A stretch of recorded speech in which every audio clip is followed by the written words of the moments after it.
Assalamualaikum warahmatullahi wabarakatuh. Selamat pagi, salam sejahtera pada kita semua, Bapak Ibu sekalian. Kondisi perekonomian kita sekarang memasuki satu era, yaitu era VUCA, di mana dalam era ini terjadi perkembangan yang begitu pesat, perubahan-perubahan yang begitu cepat, di mana nanti terjadi revolusi industri 4.0 yang mana mengharuskan kita semua harus bisa menyikapi perkembangan tersebut. Oleh karena itu, Kementerian BUMN telah menetapkan minimal 10 standar kompetensi BUMN yang harus dimiliki oleh seorang pemimpin di bawah Kementerian BUMN. Nah, ke-10 standar kompetensi ini meliputi dua bagian besar, di mana seorang pemimpin yang pertama adalah harus mampu memimpin dalam hal bisnis. Kemudian yang kedua, seorang pemimpin harus mampu bagaimana memimpin masyarakat dan organisasi bisnis tersebut. Yang pertama, kompetensi yang harus dimiliki oleh seorang pemimpin adalah digital leadership, di mana kepemimpinan leadership adalah bagaimana seorang pemimpin bisa mengarahkan, mengevaluasi transformasi digital sebuah perusahaan dengan mendayagunakan seluruh sumber daya dan nilai tambah yang dimiliki oleh perusahaan.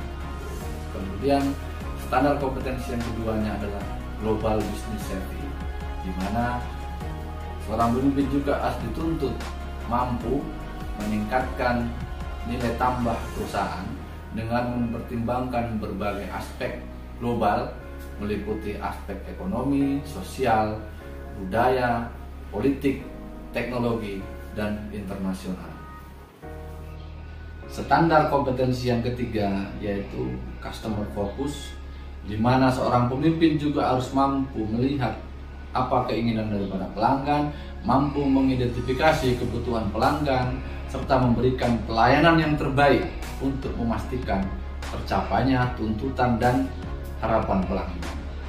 Kemudian standar kompetensi berikutnya adalah building strategic partnership.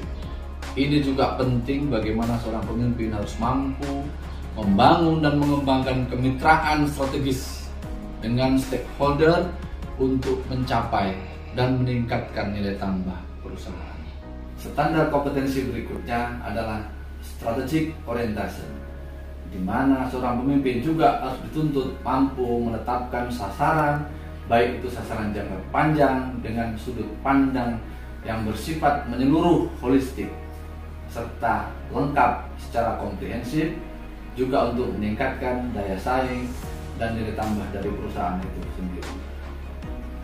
Standar kompetensi yang harus juga dimiliki berikutnya adalah driving execution. Nah, ini penting bahwa seorang pemimpin harus mampu cepat mengambil keputusan, di mana keputusan yang mereka ambil adalah sesuai dengan perumusan strategi berdasarkan rencana yang sudah dibuat secara matang dan memastikan rencana tersebut terlaksana untuk mencapai sasaran yang diinginkan. Standar kompetensi berikutnya yang juga harus dimiliki oleh seorang leaders adalah driving innovation, di mana seorang pemimpin juga harus mampu mendorong orang lain dan menciptakan perusahaan yang terus melakukan upaya-upaya kreatif maupun inovatif untuk meningkatkan proses dan hasil kerja.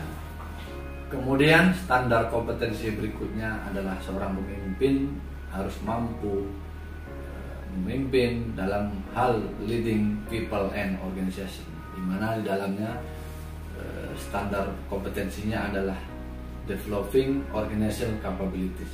Nah, di sini seorang pemimpin harus dituntut mampu membangun strategi secara struktur dan sistem yang dapat memaksimalkan pengembangan kapabilitas dan kapasitas organisasi tersebut, serta talenta daripada karyawan yang ada di dalam perusahaan tersebut.